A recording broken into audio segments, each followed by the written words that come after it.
എല്ലാവർക്കും സുഖല്ലേ? Welcome to Sajina's kitchen. അപ്പോൾ എല്ലാവർക്കും ഒരിക്കൽ കൂടി ഹാപ്പി ന്യൂ ഇയർ.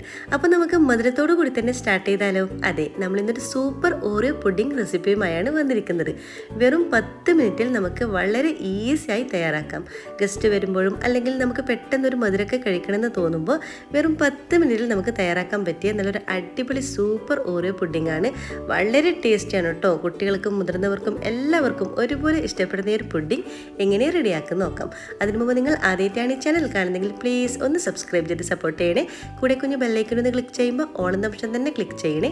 എങ്കിലേ ഞാടുന്ന പുതിയ വീഡിയോസിൻ്റെ നോട്ടിഫിക്കേഷൻ നിങ്ങൾക്ക് കൃത്യമായിട്ട് കിട്ടുള്ളൂ. അപ്പോൾ ഇനി നേരെ വീഡിയോയിലോട്ടേക്ക് പോകാം. അപ്പോൾ ഇതിന് വേണ്ടിയിട്ട് ഞാനിവിടെ 2 പാക്കറ്റ് ഓരോ ബിസ്ക്കറ്റാണ് എടുത്തിട്ടുള്ളത്. ഞാനിപ്പോൾ 2 ചെറിയ പാക്കറ്റാണ് കേട്ടോ എടുത്തിട്ടുള്ളത്. ഇനി നമുക്കിതിൻ്റെ കവർ പൊളിച്ചിട്ട് ഇതിൻ്റെ ബിസ്ക്കറ്റൊക്കെ നമുക്കൊരു പ്ലേറ്റിലോട്ടേക്ക് ഇട്ട് കൊടുക്കാം. പിന്നെ ഞാനിപ്പോൾ വൈറ്റ് ക്രീമോട് കൂടിയിട്ടുള്ള ഓറിയോ ബിസ്ക്കറ്റാണ് എടുത്തിട്ടുള്ളത്. നിങ്ങൾക്ക് വേണമെങ്കിൽ സ്ട്രോബെറി ഫ്ലേവറോ അല്ലെങ്കിൽ ചോക്ലേറ്റ് ഫ്ലേവറുള്ള ഏത് തരം ഫ്ലേവറുള്ള ഓറിയോ ബിസ്ക്കറ്റും ഈ ഒരു പുഡിങ്ങിന് വേണ്ടി നമുക്ക് എടുക്കാം. കണ്ടില്ല, ഇപ്പോൾ ഞാനിപ്പോൾ ഒരു പാക്കറ്റ് പൊളിച്ചിട്ടുണ്ട്. ഇതുപോലെ മറ്റേ പാക്കറ്റ് നമുക്ക് പൊളിച്ചെടുക്കാം. അപ്പോൾ രണ്ടാമത്തെ കവർ ഞാനിപ്പോൾ ഇതിവിടെ പൊളിച്ചെടുത്തിട്ടുണ്ട്. ഇനി ഇത് നന്നായിട്ട് നമുക്ക് തരികളൊന്നും ഇല്ലാതെ തന്നെ പൊടിച്ചെടുക്കാം. ഇനി ഒരു മിക്സിയുടെ ജാർ എടുക്കാം. ഇതിലോട്ടേക്ക് നമ്മുടെ ബിസ്ക്കറ്റൊക്കെ ഇതിലോട്ടേക്ക് ഇട്ട് കൊടുക്കാം. പിന്നെ നമ്മളിത് പൊടിച്ചെടുക്കുമ്പോൾ നമ്മളെ ഒരു ക്രീമോട് കൂടി തന്നെയാണ് കേട്ടോ പൊടിക്കുന്നത്. അപ്പം മുഴുവനും നമുക്ക് എല്ലാ ബിസ്ക്കറ്റും തന്നെ നമുക്ക് പൊടിച്ചെടുക്കാം. പൊടിച്ചെടുത്തിട്ടുള്ള ഈ ഒരു ബിസ്ക്കറ്റിൻ്റെ പൗഡർ നമുക്കൊരു ബൗളിലോട്ടേക്ക് മാറ്റി കൊടുക്കാം. പൊടിച്ചെടുത്തിട്ടുള്ള ഈ ഒരു ബിസ്ക്കറ്റ് പൗഡറിൽ നിന്നും 2 ടേബിൾ സ്പൂൺ അളവിൽ ബിസ്ക്കറ്റ് പൗഡർ നമുക്ക് വേറൊരു പ്ലേറ്റിലോട്ടേക്ക് മാറ്റി കൊടുക്കാം. ഇനി ഇതിലേക്ക് 2 ടേബിൾ സ്പൂൺ അളവിൽ ബട്ടർ ചേർത്ത് കൊടുക്കുക. എന്നിട്ട് നമ്മൾ ബട്ടറും ബിസ്ക്കറ്റിൻ്റെ പൗഡറും കൂടി നന്നായിട്ട് തന്നെ മിക്സായിട്ട് വരുന്ന നിലത്തിൽ നന്നായിട്ടൊന്ന് മിക്സാക്കി യോജിപ്പിച്ചിട്ട് എടുക്കുക. ഇനി പുഡിങ് സെറ്റ് ചെയ്യാൻ വേണ്ടി നമുക്കൊരു ബൗൾ എടുക്കാം. ഇതിലോട്ടേക്ക് നമുക്ക് ഈ ഒരു ബിസ്ക്കറ്റിൻ്റെ പൗഡർ ഇട്ട് കൊടുക്കാം. ഞാനിപ്പോൾ ചെറിയൊരു ക്വാണ്ടിറ്റി അളവിലാണ് കേട്ടോ ഇത് കാണിക്കുന്നത്, ഈ ഒരു പുഡിങ് കാണിക്കുന്നത്. നിങ്ങൾക്ക് കുറച്ചധികം വേണമെങ്കിൽ ബിസ്ക്കറ്റിൻ്റെ അളവ് കുറച്ചധികം എടുത്താൽ മതി. അപ്പോൾ മുഴുവനും ഇട്ട് കൊടുത്തതിന് ശേഷം നമുക്ക് നന്നായിട്ടൊന്ന് നിരപ്പാക്കി കൊടുക്കുക. ഒരു സ്പൂൺ വെച്ചിട്ട് നന്നായിട്ടൊന്ന് ലെവൽ ചെയ്ത് കൊടുക്കണം. കുറച്ച് നല്ല പ്രസ് ചെയ്ത് കൊടുക്കുക കേട്ടോ. നമ്മൾ എടുക്കുന്ന ട്രെയിൻ്റെ അളവിൽ നന്നായിട്ടൊന്ന് എല്ലാ ഭാഗത്തോട്ടേക്കും ആകുന്ന തരത്തിൽ നന്നായിട്ടൊന്ന് പ്രസ് ചെയ്ത് കൊടുക്കുക. ഇതുപോലെ നന്നായിട്ടൊന്ന് പ്രസ് ചെയ്ത് കൊടുക്കുക.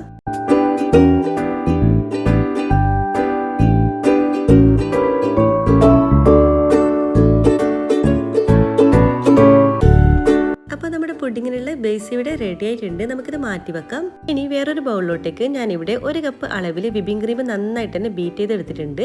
ഇനി ഇതിലോട്ടേക്ക് നമ്മൾ ആദ്യം മാറ്റി വെച്ചുള്ള നമ്മുടെ ബിസ്ക്കറ്റിൻ്റെ പൗഡർ ഇതിലോട്ടേക്ക് ചേർത്ത് കൊടുക്കാം.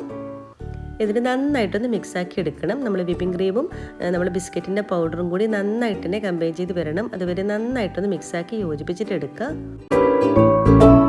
പിന്നെ ഇതിൽ അത്യാവശ്യം മധുരമുണ്ട്. നിങ്ങൾക്ക് വേണമെങ്കിൽ കുറച്ച് കൂടുതൽ മധുരം വേണമെങ്കിൽ ഇതിലോട്ടേക്ക് ആവശ്യത്തിന് പൊടിച്ച പഞ്ചസാര ചേർത്ത് കൊടുത്താൽ മതി. അപ്പോൾ നമ്മൾ ആദ്യം തയ്യാറാക്കിയിട്ടുള്ള നമ്മുടെ ബിസ്ക്കറ്റിൻ്റെ ട്രേ ഇവിടെ റെഡി ആയിട്ടുണ്ട്. ഇനി ഇതിലോട്ടേക്ക് നമ്മുടെ ബീറ്റ് ചെയ്ത് വെച്ചിട്ടുള്ള നമ്മുടെ ക്രീം ഇതിൻ്റെ മുകളിലോട്ടേക്ക് അപ്ലൈ ചെയ്ത് കൊടുക്കാം.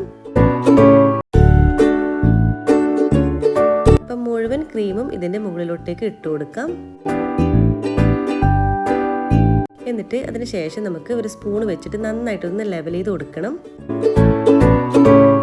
ഇതിൻ്റെ എല്ലാ ഭാഗത്തോട്ടേക്കും ആ നേരത്തിൽ ലെവൽ ചെയ്ത് കൊടുക്കുക. ഇപ്പോൾ കണ്ടില്ല, നന്നായിട്ട് തന്നെ നമ്മൾ ലെവൽ ചെയ്ത് കൊടുത്തിട്ടുണ്ട്. ഇനി നിങ്ങൾക്ക് ഇഷ്ടമുള്ള രീതിയിലൊക്കെ ഡെക്കറേറ്റ് ചെയ്തെടുക്കാം. ഞാനിവിടെ കുറച്ച് ഓറിയോ ബിസ്ക്കറ്റ് തന്നെ ഇതുപോലെ ചെറിയ പീസാക്കിയിട്ട് എടുത്തിട്ടുണ്ട്. അത് ഇതിൻ്റെ മുകളിൽ വെച്ചൊന്ന് ഡെക്കറേറ്റ് ചെയ്തെടുക്കുന്നുണ്ട്. നിങ്ങൾക്ക് ഇങ്ങനെ തന്നെ വേണമെന്നൊന്നുമില്ല, നിങ്ങൾക്ക് ഇഷ്ടമുള്ള രീതിയിലൊക്കെ ഡെക്കറേറ്റ് ചെയ്തെടുക്കാം. ഞാനിപ്പോൾ ഒരു സിമ്പിൾ രീതിയിലാണ് കേട്ടോ ഇത് കാണിക്കുന്നത്. അപ്പോൾ ഇത് നന്നായിട്ട് ഇതുപോലെ കൈകൊണ്ട് തന്നെ ഒന്ന് പൊട്ടിച്ചെടുത്താൽ മതി. എന്നിട്ട് ഇതിൻ്റെ എല്ലാ ഭാഗത്തോട്ടേക്കും ആകുന്ന തരത്തിൽ വെച്ച് കൊടുക്കുക. അപ്പോൾ നന്നായിട്ട് തന്നെ എല്ലാ ഭാഗത്തോട്ടേക്കും ആക്കി വെച്ച് കൊടുത്തിട്ടുണ്ട്. അപ്പോൾ നമ്മളൊരു സിമ്പിൾ രീതിയിലാണ് ഇത് ഡെക്കറേറ്റ് എടുത്തിട്ടുള്ളത്. ഇനി നമുക്ക് അടച്ച് വെച്ചിട്ട് ഫ്രിഡ്ജിലേക്ക് മാറ്റാം. മാക്സിമം ഒരു 2 മണിക്കൂറെങ്കിലും ഫ്രിഡ്ജിൽ വെച്ചൊന്ന് സെറ്റ് ചെയ്തെടുക്കാം. 2 മണിക്കൂർ ശേഷം ഞാനിപ്പോൾ നമ്മൾ പുഡിംഗ് ഇവിടെ പുറത്തെടുത്തിട്ടുണ്ട്. കണ്ടില്ലേ, നന്നായിട്ട് തന്നെ സെറ്റായി വന്നിട്ടുണ്ട്. 2 ലെയറായിട്ട് കാണാനും നല്ല ഭംഗിയാണ്, അതുപോലെ തന്നെ കഴിക്കാനും നല്ല ടേസ്റ്റിയാണ് കേട്ടോ. അപ്പോൾ ഇതിവിടെ റെഡി ആയിട്ടുണ്ടെങ്കിൽ നമുക്ക് ഇഷ്ടമുള്ള രീതിയിൽ നമുക്കിത് കട്ട് ചെയ്തെടുക്കാം. ഞാനിത് നമുക്കൊന്ന് കട്ട് ചെയ്തെടുക്കാം. കട്ട് ചെയ്തിട്ടുള്ള നമ്മുടെ പുഡിങ് ഞാനിപ്പോൾ ഒരു പ്ലേറ്റിലോട്ടേക്ക് സെർവ് ചെയ്തിട്ടുണ്ട്. കണ്ടില്ലേ, കാണാനും നല്ല ഭംഗിയാണ്. നമുക്കിത് എത്ര കഴിച്ചാലും മതിയാവില്ല. നമ്മൾ വായിലിട്ടാൽ ഇങ്ങനെ അലിഞ്ഞിറങ്ങും. വീണ്ടും വീണ്ടും നമ്മൾ കഴിച്ചുകൊണ്ടേയിരിക്കും. അത്രയും സൂപ്പർ ടേസ്റ്റ് ആയിട്ടുള്ള ഒരു ഓറിയോ പുഡിങ്ങാണ്. പിന്നെ ഞാനിതിൻ്റെ മുകളിൽ കുറച്ചും കൂടി ടേസ്റ്റ് കൂട്ടാൻ വേണ്ടി കുറച്ച് ചോക്ലേറ്റ് സിറപ്പ് ഒഴിച്ചു കൊടുക്കുന്നുണ്ട്. വേണമെന്നൊന്നുമില്ല, പക്ഷേ ഇതും കൂടി കഴിക്കുമ്പോൾ ഭയങ്കര ടേസ്റ്റിയാണ്. അപ്പോൾ നമ്മുടെ ടേസ്റ്റി ആയിട്ടുള്ള അടിപൊളി സൂപ്പർ ഓറിയോ പുഡിംഗ് ഇവിടെ റെഡി ആയിട്ടുണ്ട്. നിങ്ങളെല്ലാവരും മസ്റ്റായിട്ടൊന്ന് ട്രൈ ചെയ്ത് നോക്കാം കേട്ടോ. നിങ്ങൾക്ക് എന്തായാലും ഇഷ്ടമാവും. പെട്ടെന്ന് നമുക്ക് മധുരമൊക്കെ കഴിക്കണമെന്ന് തോന്നുമ്പോൾ ഈസി ആയിട്ട് തയ്യാറാക്കാൻ പറ്റിയൊരു അടിപൊളി പുഡിംഗാണ്. അപ്പോൾ നിങ്ങൾക്ക് എല്ലാവർക്കും ഈ ഒരു കുഞ്ഞു വീഡിയോ ഇഷ്ടമായെന്ന് കരുതുന്നു. ഇഷ്ടമായാൽ ലൈക്ക് ചെയ്യാനും ഷെയർ ചെയ്യാനും കമൻറ്റ് ചെയ്യാനും മറക്കരുത്. സബ്സ്ക്രൈബ് ചെയ്യാതെ കാണുന്നവരാണെങ്കിൽ പ്ലീസ് ഒന്ന് സബ്സ്ക്രൈബ് ചെയ്ത് സപ്പോർട്ട് ചെയ്യണേ.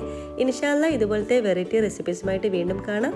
അതുവരേക്കും എല്ലാവർക്കും ഒരിക്കൽ കൂടി താങ്ക് യു. Bye bye.